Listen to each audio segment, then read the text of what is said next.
Et si je vous révélais que nous avons été trompés par un mensonge pendant 2 millénaires? Est-il possible que l'un des empereurs romains les plus haïs ait été, en vérité, la cible de la campagne de calomnie la plus efficace de tous les temps? On l'appelle Commode. On se souvient de lui comme du despote dément qui a ruiné l'Empire romain. Toutefois, les pierres narrent une histoire qui diffère grandement de celle transcrite dans les livres.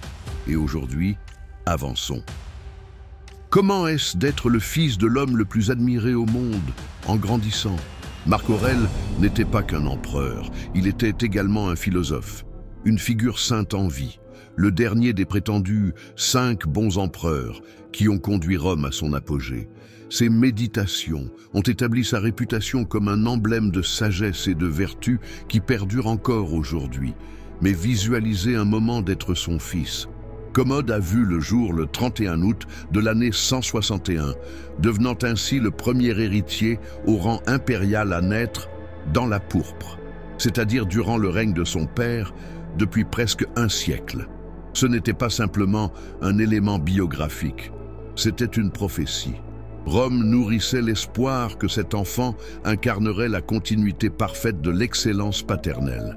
Chaque geste, chaque choix, chaque souffle serait mis en parallèle avec l'idéal inatteignable de Marc Aurèle. Les psychologues contemporains se sont penchés sur ce phénomène, le syndrome de l'enfant prodige. L'énorme pression de devoir égaler un père légendaire peut anéantir même les esprits les plus robustes. Commode ne devait pas se contenter de suivre les traces de son père, il était censé le surpasser, car c'était la manière dont le monde romain opérait. Chaque empereur devait surpasser son prédécesseur, à défaut de quoi l'empire risquait de s'écrouler. Cependant, il y avait un aspect plus sinistre dans l'histoire familiale de Commode. Un élément que les historiens de l'Antiquité chuchotaient en secret, mais qui pourrait être essentiel pour saisir tout ce qui a suivi. Il s'agit d'un secret lié à sa mère, Faustine la Jeune, qui aurait pu modifier le déroulement de l'histoire romaine. L'obsession de la perfection peut être dévastatrice, tandis que le questionnement de sa propre légitimité peut se révéler fatal. Dès sa plus tendre enfance, Commodo avait des motifs de remettre en question son véritable moi. Alors que Marc Aurèle se consacrait à la méditation sur la vertu et rédigeait ses réflexions philosophiques, des bruits de couloirs divergents circulaient à Rome concernant son épouse.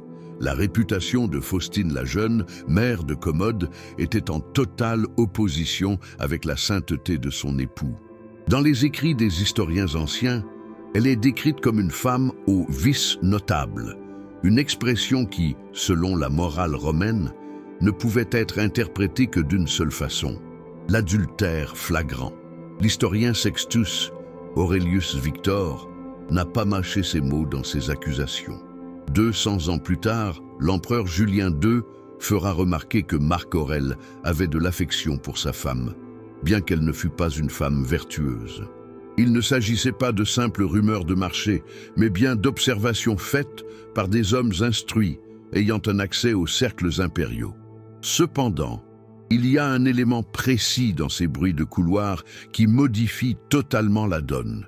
Les gladiateurs suscitaient une attirance spécifique chez les dames de l'aristocratie romaine. Ces hommes incarnaient tout ce que leurs époux aristocratiques ne représentaient pas. Force brute, danger, passion incontrôlée.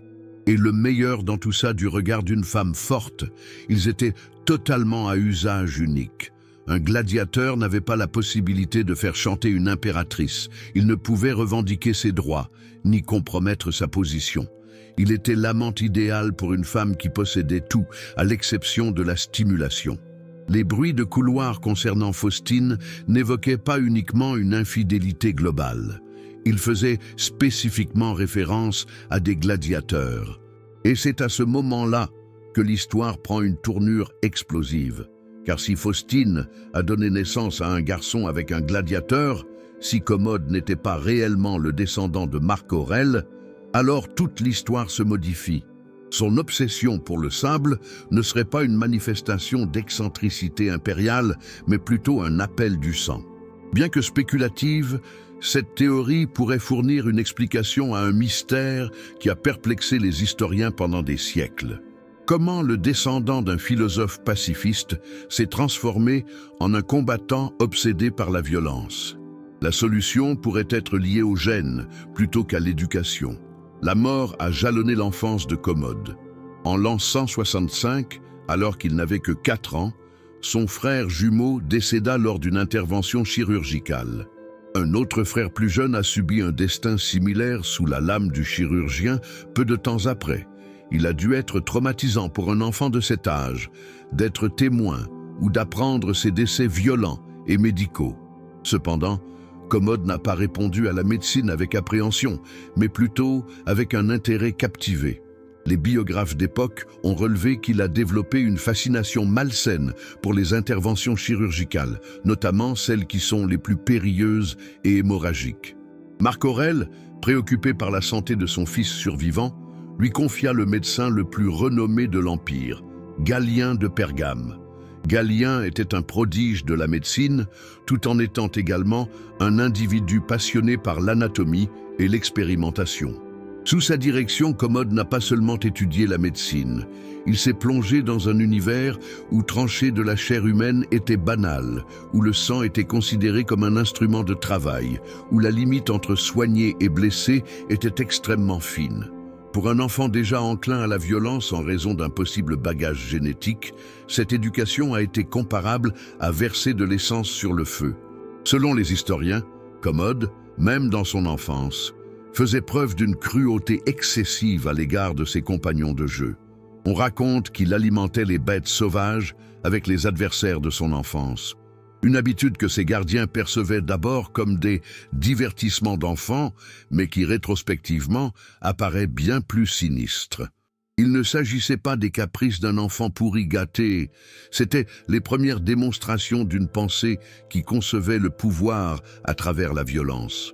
L'association d'un traumatisme précoce, d'un héritage potentiellement violent et d'une formation médicale dans un contexte où la mort était omniprésente a constitué la recette idéale pour ce qui est arrivé par la suite. Commode n'est pas devenu un être monstrueux instantanément. Il a été minutieusement modelé par les facteurs environnementaux, héréditaires et éducatifs qui ont normalisé la brutalité dès sa plus tendre enfance. Commode a été nommé co-empereur avec son père à l'âge de 16 ans. C'était l'an 177 et Marc Aurèle était en train de vieillir. Les conflits le long du Danube avec les tribus germaniques avaient perduré pendant des années et l'empereur philosophe devait garantir la continuité de son règne. Cependant, il existe des indications que Commode n'a jamais souhaité accéder au trône impérial. Les documents historiques indiquent que contrairement à d'autres descendants de l'Empire qui luttaient pour le pouvoir, Commode semblait davantage attiré par ses exercices physiques et ses études médicales que par les questions gouvernementales.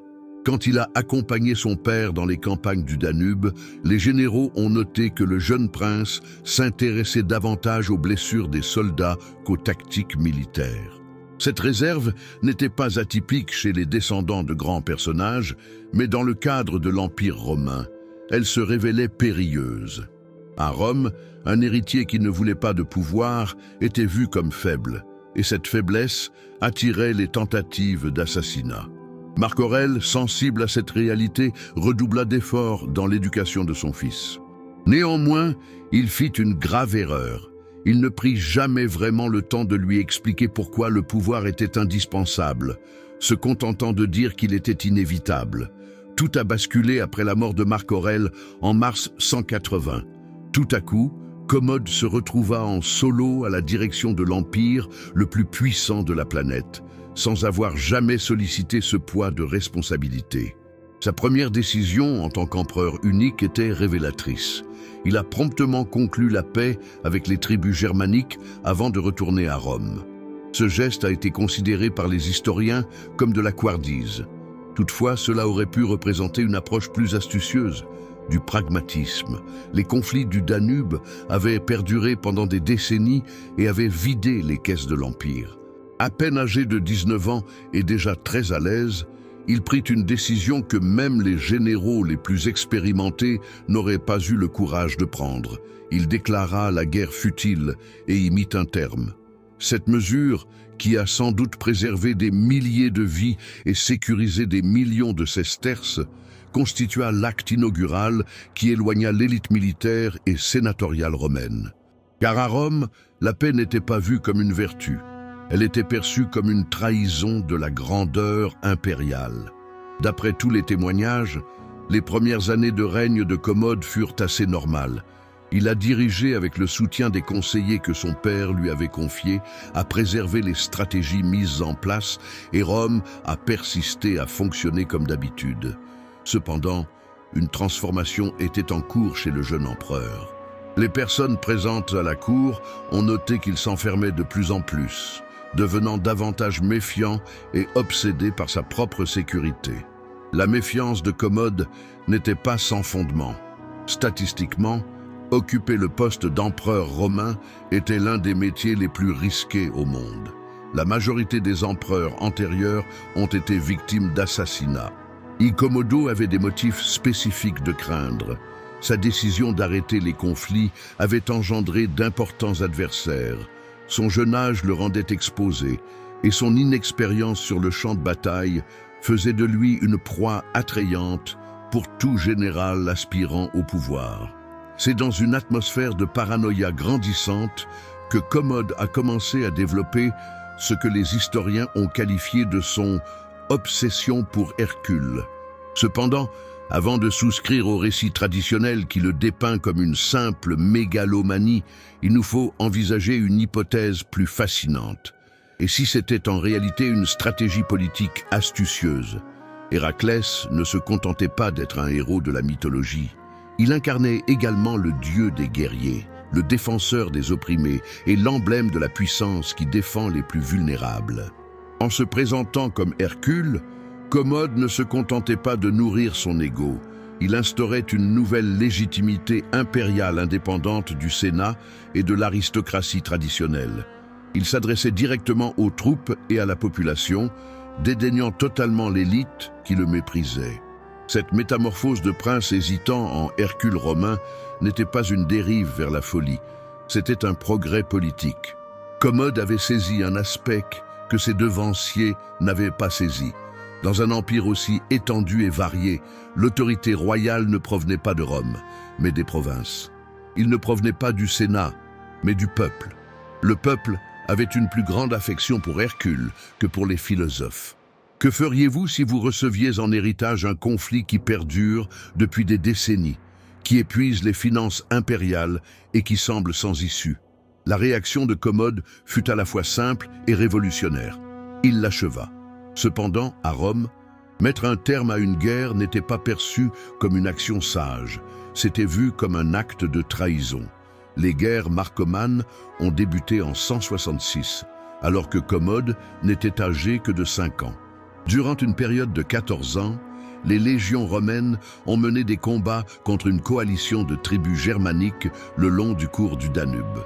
L'empereur philosophe Marc Aurèle n'a pas passé ses dernières années de vie à méditer dans les jardins de Rome, mais plutôt à mener des campagnes militaires dans les marais et les forêts germaniques.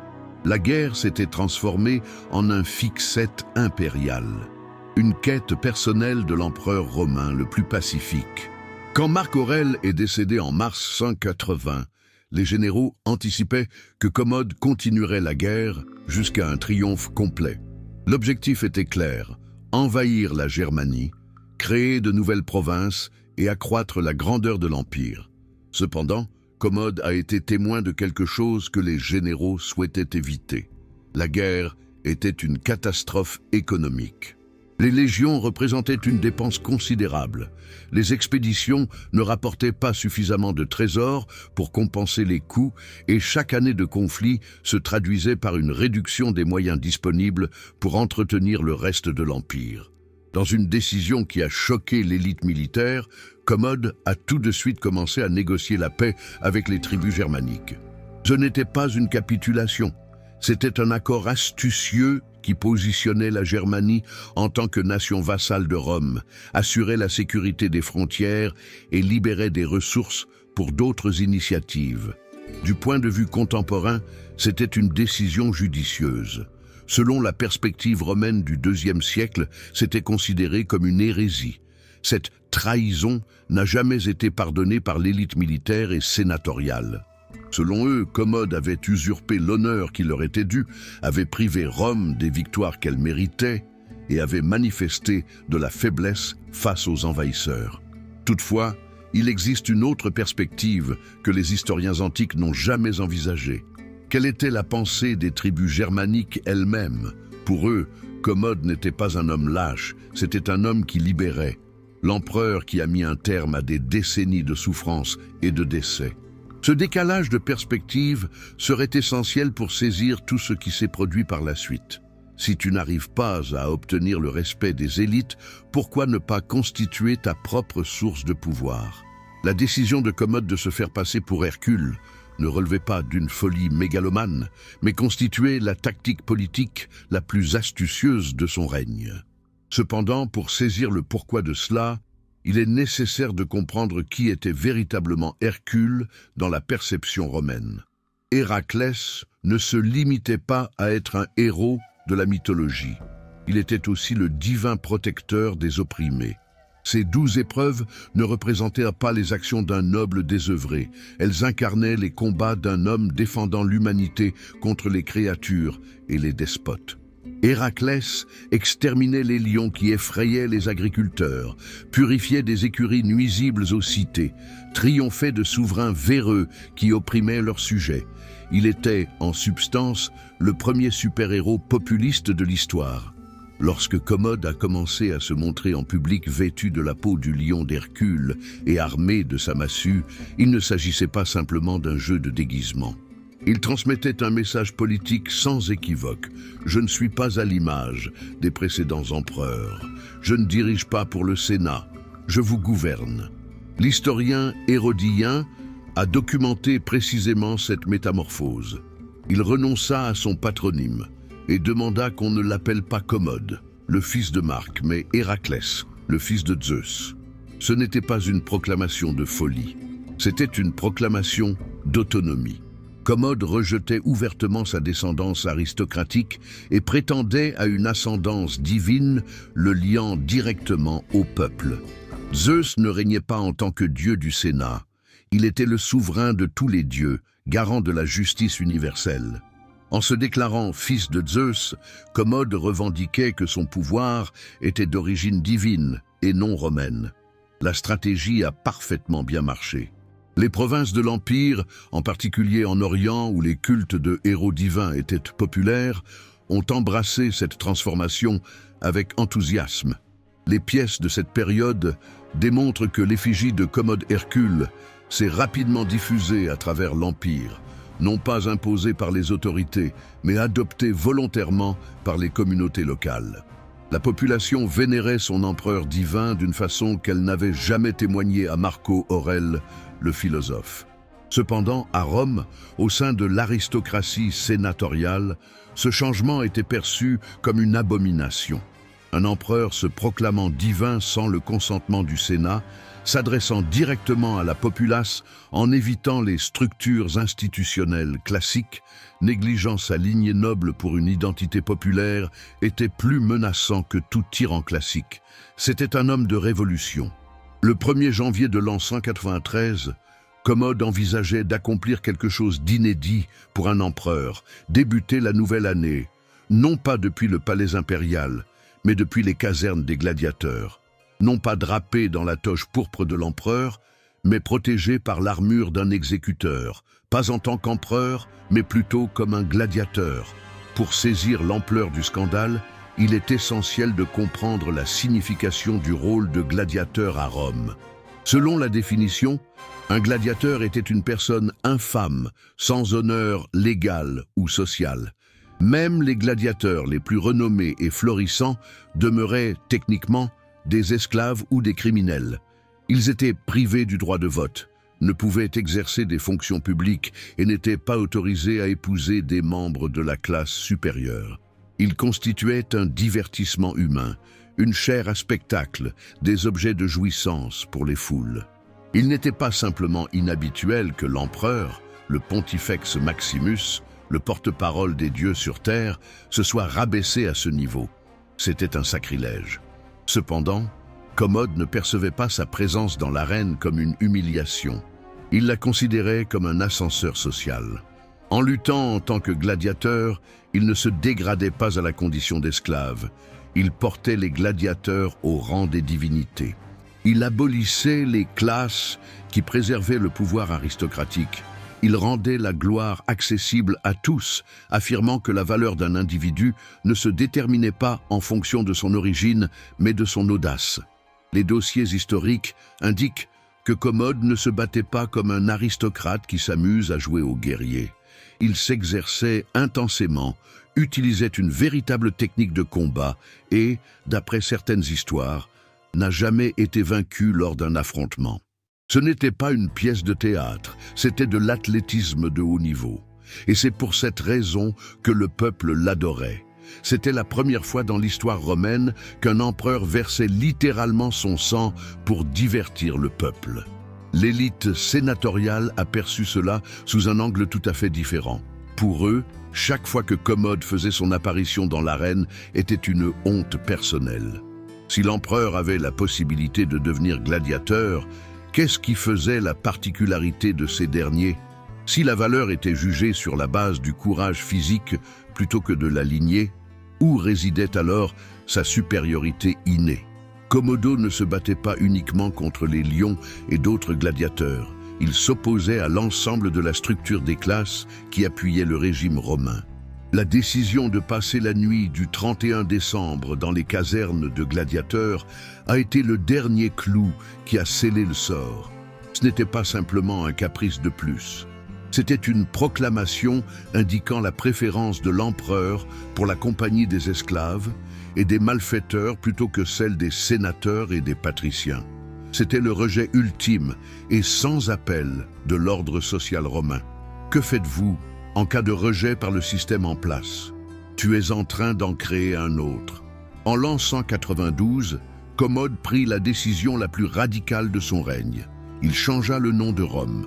Près de 1000 ans auparavant, la ville éternelle avait été fondée par Romulus et elle se transformerait en Colonia Lucia Annia Commodiana, la colonie de Commode.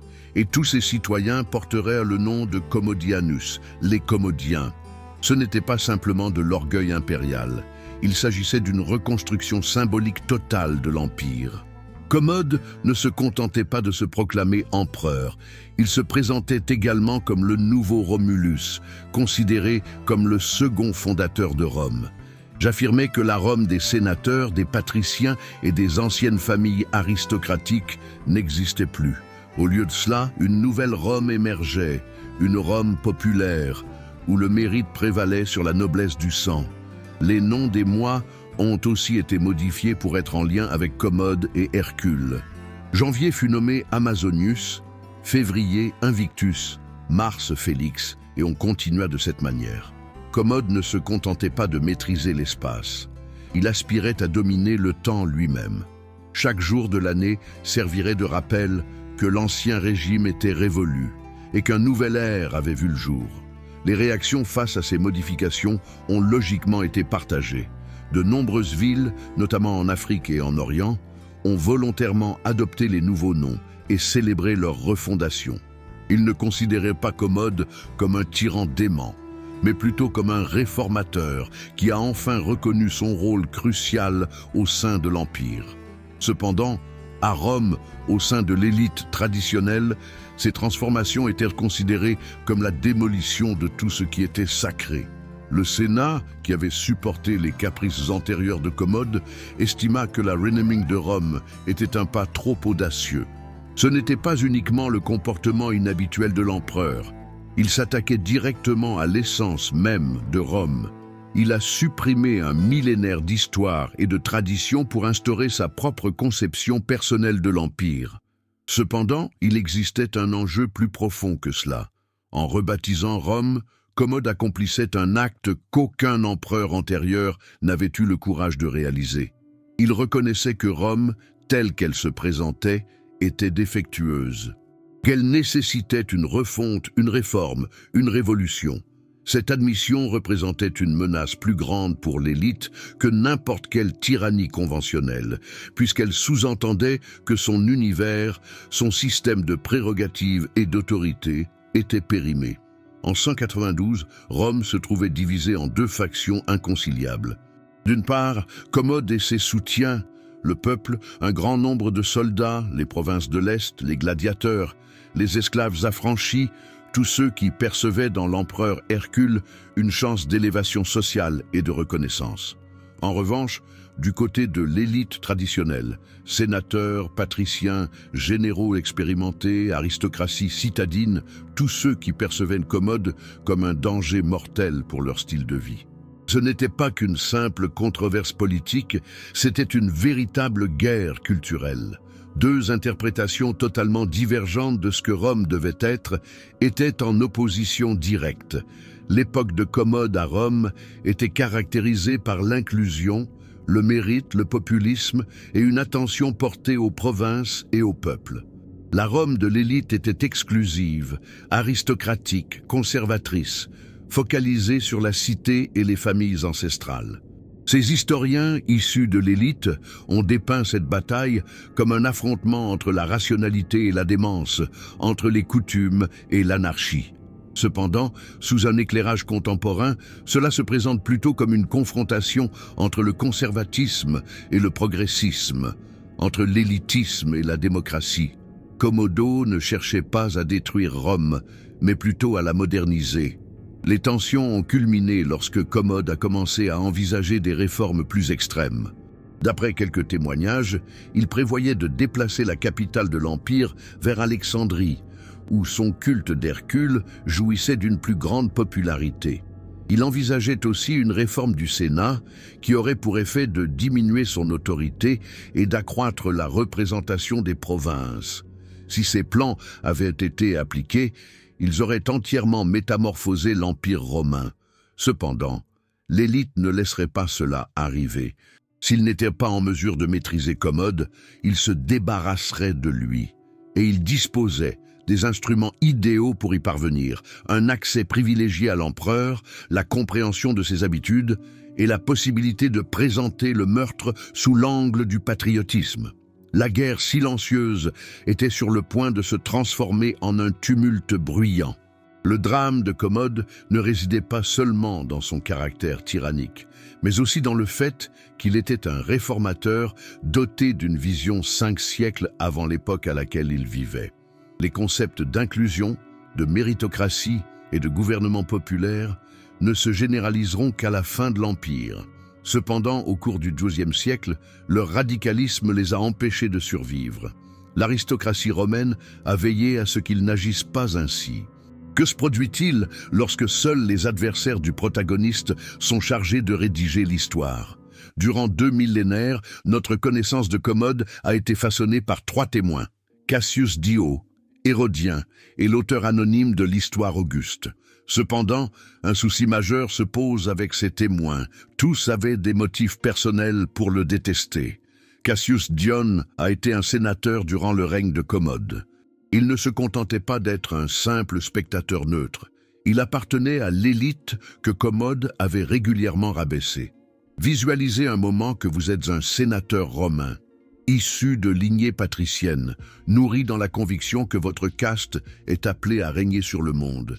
Et tout à coup, un empereur se présente et déclare que votre lignée est sans valeur, qu'il préfère côtoyer des gladiateurs plutôt que vous, et qu'il rebaptise votre cité sacrée à son image.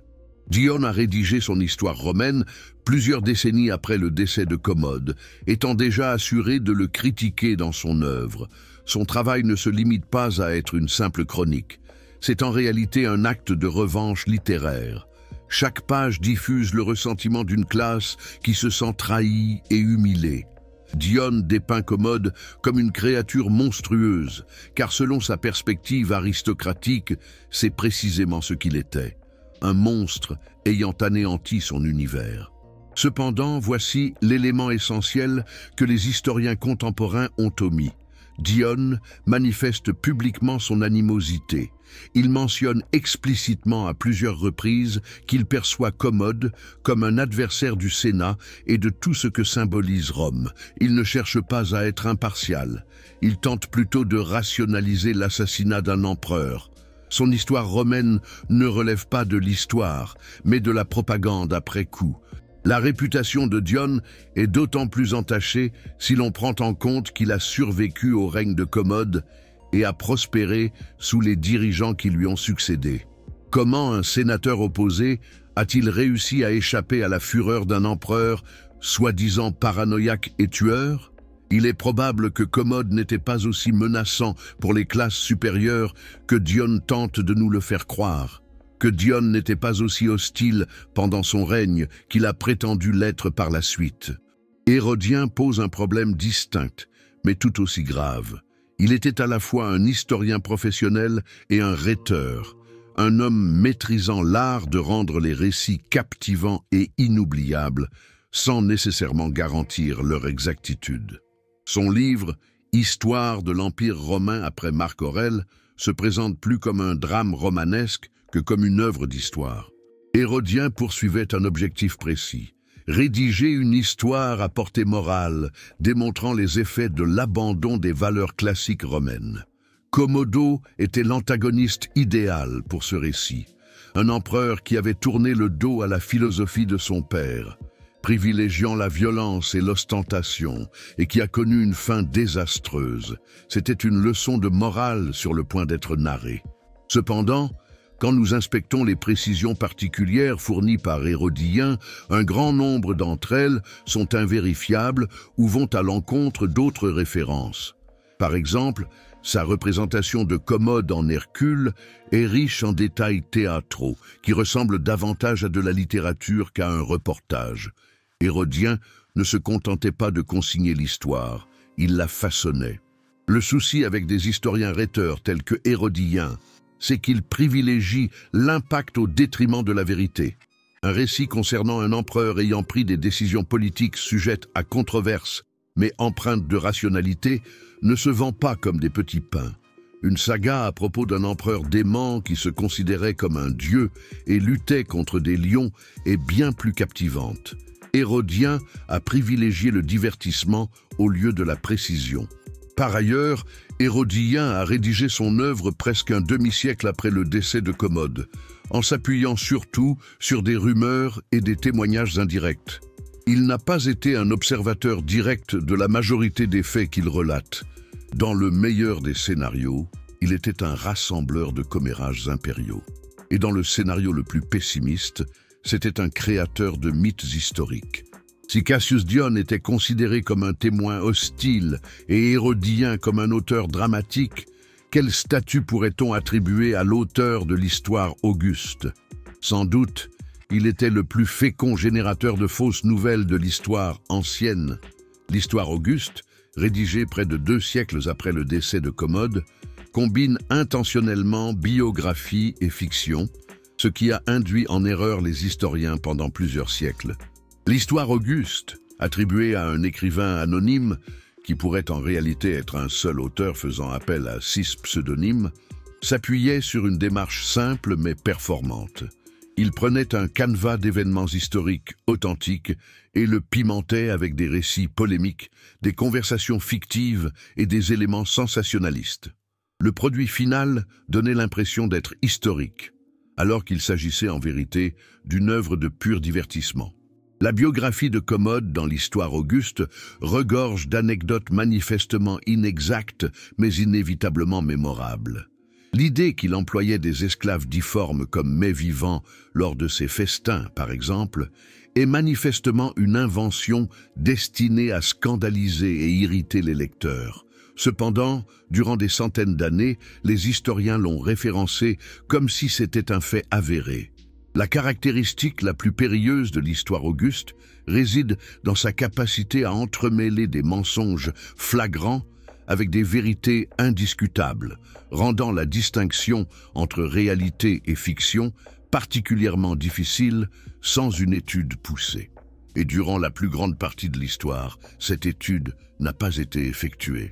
Les historiens du Moyen Âge et de la Renaissance ont tout simplement considéré l'histoire auguste comme une référence digne de foi, perpétuant ces tromperies pendant plus de 1000 ans.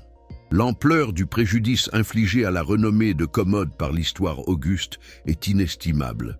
Beaucoup des anecdotes les plus scandaleuses à son sujet, son prétendu sadisme, ses débauches sexuelles, sa folie mégalomane, émanent directement de cette source peu digne de foi. Nous avons porté un jugement sur un empereur romain en nous fondant essentiellement sur de la fiction historique. Alors que les historiens de l'Antiquité composaient leurs chroniques défavorables, les pierres et métaux de l'Empire dévoilaient une toute autre histoire. Les pièces de monnaie, les inscriptions et les statues, témoins matériels du règne de Commode, dépeignent l'image d'un empereur compétent qui a préservé les coutumes impériales et jouissait d'un grand respect au sein des provinces. Les pièces de monnaie de l'époque de Commode sont particulièrement révélatrices. Plutôt que de dépeindre un despote déchaîné, ils mettent en avant l'image traditionnelle de la vertu impériale. Pietas, piété, virtus, valeur, felicitas, prospérité, pax, paix. Il ne s'agissait pas de documents de propagande destinés à dissimuler la tyrannie, mais d'affirmation officielle des valeurs du régime. Et ces valeurs étaient tout à fait conformes aux normes. Tout l'Empire raconte la même histoire à travers ces inscriptions. Des statues et des monuments dédiés à Commode ont été édifiés par les communautés locales, allant de la Bretagne jusqu'à l'Égypte. Il ne s'agissait pas de contraintes imposées par Rome, c'étaient des démonstrations volontaires de fidélité et d'estime. Si Commode avait réellement été le despote que décrivent les historiens, pourquoi les provinces l'auraient-elles constamment honoré ? Cependant, l'information la plus révélatrice provient d'une étude récente de R.R.R. Smith et Christian Niederhuber concernant les portraits de Commode. L'étude de centaines de bustes, statues et illustrations numismatiques révèle que l'image de Commode en Hercule n'a pris le pas dominant qu'au cours des derniers mois de son règne. Durant la plupart de son mandat, il a été présenté de manière tout à fait conventionnelle. Cela s'oppose directement aux récits des historiens anciens qui laissent entendre que Commode avait une obsession pour Hercule depuis de nombreuses années. Les éléments matériels indiquent que l'attribution à Hercule était une évolution tardive, possiblement en réaction à des tensions politiques grandissantes et non une obsession de longue durée. Il est peut-être le plus étonnant que près de 20% des statues connues de Commode ont été édifiées après sa disparition. Cela implique que, malgré son meurtre et la condamnation officielle de sa mémoire, un grand nombre de communautés au sein de l'Empire ont persisté à lui rendre hommage. Il est incompréhensible d'une réhabilitation posthume si Commode était réellement le monstre décrit par les historiens. Le 31 décembre de l'année 192, la nuit qui allait marquer à jamais l'histoire de Rome. Commodus avait envisagé une approche inédite, entamer la nouvelle année non pas dans le rôle d'empereur, mais en tant que gladiateur. Il passerait la nuit dans les casernes des gladiateurs pour ensuite émerger à l'aube et superviser les célébrations du Nouvel An habillé en sécuteur. Pour l'aristocratie romaine, c'était la profanation suprême. Marcia, sa maîtresse et plus proche confidente, l'implora de repenser à sa décision. Ce n'était pas uniquement une question de dignité impériale, mais aussi de survie politique.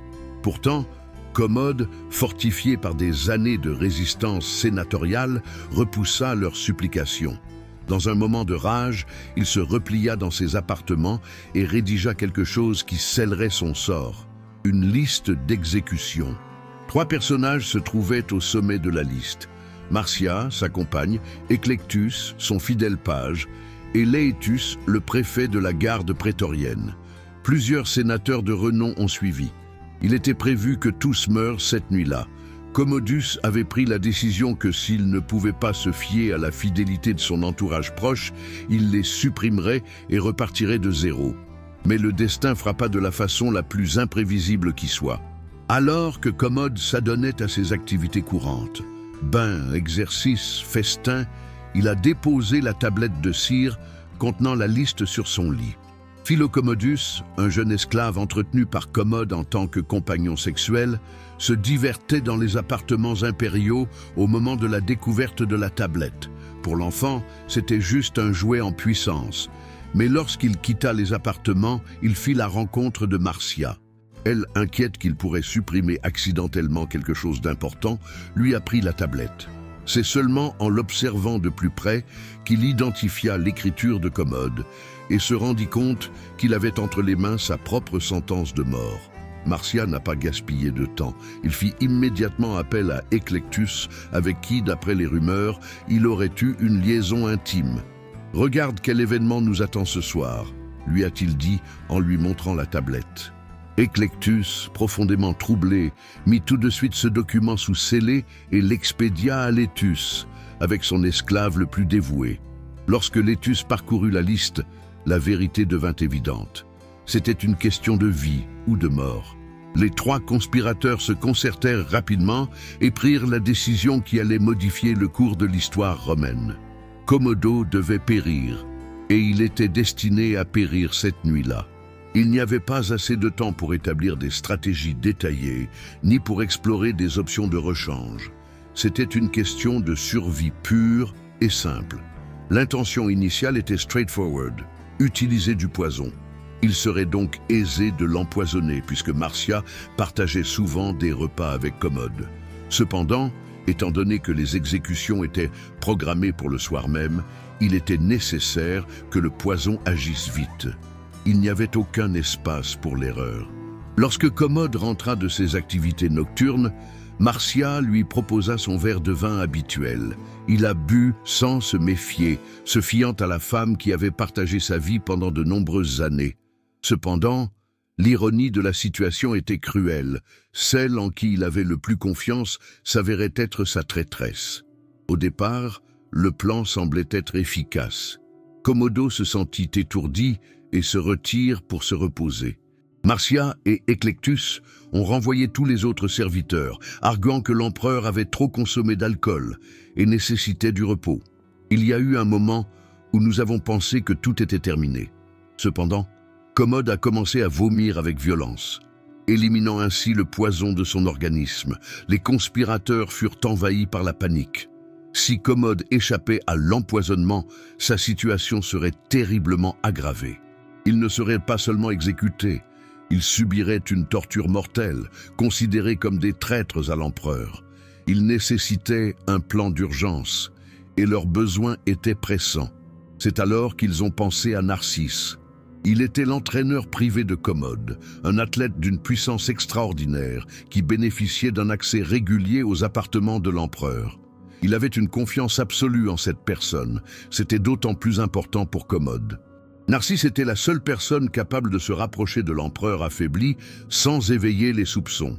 Les comploteurs ont promis à Narcisse une fortune incroyable s'il réussissait la mission.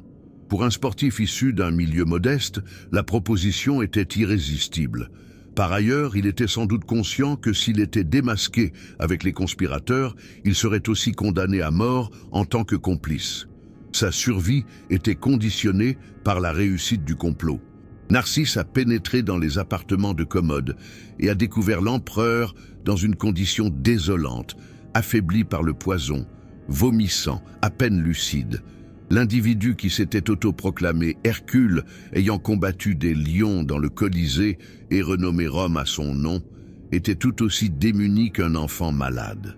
L'étranglement a été prompt, mais pas sans douleur. Utilisant sa force d'athlète de haut niveau, Narcisse étreignit le cou de Commode jusqu'à ce qu'il ne puisse plus respirer. Le dernier souverain de la lignée antonine a trouvé sa fin dans ses propres termes, trahi par les trois individus en qui il avait le plus foi, éliminé par celui qui l'avait formé à être puissant.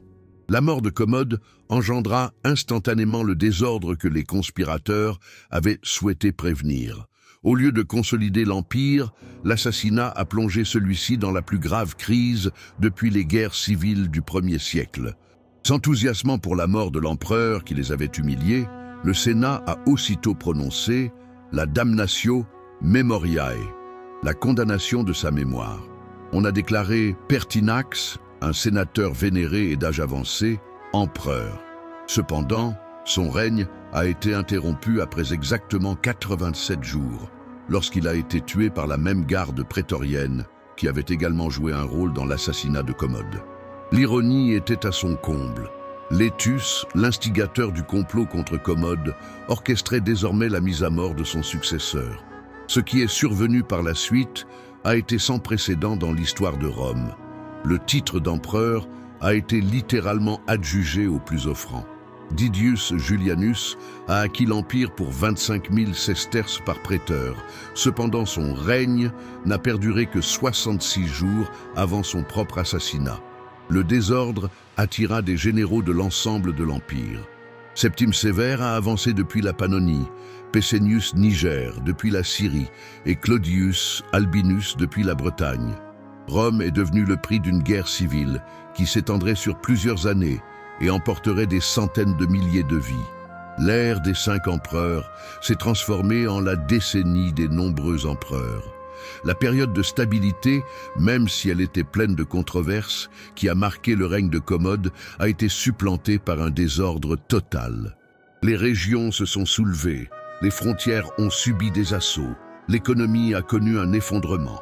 Tout ce que les complotistes prétendaient vouloir empêcher est survenu après leur victoire. La mort de Commode n'a pas apporté le salut à Rome. Elle a scellé son destin. Selon les historiens, le nombre de décès durant les 5 ans qui ont suivi l'assassinat de Commode dépasse celui des personnes décédées pendant l'ensemble de son règne de 12 ans. Les conflits internes, les épurations, les insurrections régionales et la désintégration économique ont infligé davantage de douleur que tout ce que Commode aurait pu provoquer. Peut-être que l'ironie la plus poignante est que Septime Sévère, le général qui a finalement triomphé dans la guerre civile et assuré la stabilité de l'Empire, a mis en place beaucoup des politiques que Commode avait cherché à appliquer. Severo a aussi pris la parole directement devant les soldats et le peuple, tout en mettant de côté le Sénat. De plus, il a favorisé les hommes issus des provinces plutôt que l'aristocratie romaine traditionnelle. La distinction résidait dans le fait que Sévère avait entrepris cela avec l'appui de l'armée, suite à une victoire militaire, alors que Commode avait essayé de le réaliser par des réformes politiques et culturelles. Sévère a été célébré en tant que réinstaurateur de l'ordre, tandis que Commode a été critiqué comme un démolisseur de la tradition. Toutefois, ces politiques demeuraient fondamentalement identiques. Il est encore plus significatif que Sévère se soit proclamé comme le fils adopté de Marc Aurèle et le frère de Commode, ainsi réhabilitant la mémoire de l'empereur tué. Si Commode était effectivement le monstre décrit par les historiens, pourquoi Septime Sévère aurait-il désiré s'allier avec lui? Il est probable que Sévère saisissait un aspect que les historiens d'autrefois refusaient de reconnaître. Commodus avait été un empereur performant dont les politiques jouissaient de l'adhésion des soldats et du peuple. Son unique faute avait été de mésestimer la capacité de représailles de l'aristocratie romaine. L'héritage de Commode ne se réduit pas à celui d'un tyran dément, mais plutôt à celui d'un réformateur qui a anticipé son époque. Ses concepts concernant l'intégration sociale, la méritocratie et le gouvernement participatif n'ont pas cessé d'exister avec son décès. Ils ont simplement dû patienter jusqu'à un moment plus favorable pour leur application.